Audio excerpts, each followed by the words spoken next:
Right, Gordon, you're back with Honda this year. The big change for you is the BTCC engine that's going to be in this season. A little bit of testing ahead of the media day today. What have you been working on so far? Yeah, you know, it's been a really busy winter for the guys at Dynamics. We've got the same chassis as last year, but like you say, we've moved to the 2-litre turbo engine, but we have a Honda 2-litre turbo engine, so a bit different from the Toka one.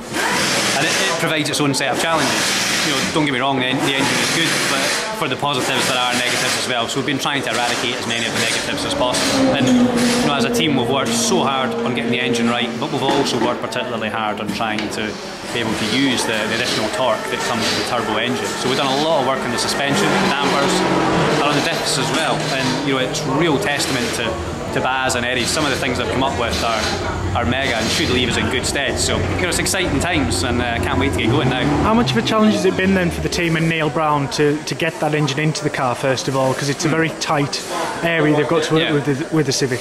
It is, and packaging has been key. You know, I think you know we could have thrown something together and had something cobbled together kind of middle of December, end of December, but we took the kind of option and the opportunity to kind of calm down and try and do it as properly as we possibly could. I guess a little bit like McLaren syndrome, isn't it, in Formula 1? Sometimes you delay the launch as long as possible, and hopefully gives you as much design and development time as possible. So I'm hopeful and fingers crossed that what we've produced is competitive and allows Matt and I to run at the front and do the best job possible. Have you got any concerns though that approach means you've not been able to go out and do maybe as much pre-season testing as you'd have liked? Because I spoke to you back in January and you said that this pre-season was going to be probably the most important you've had for a few years.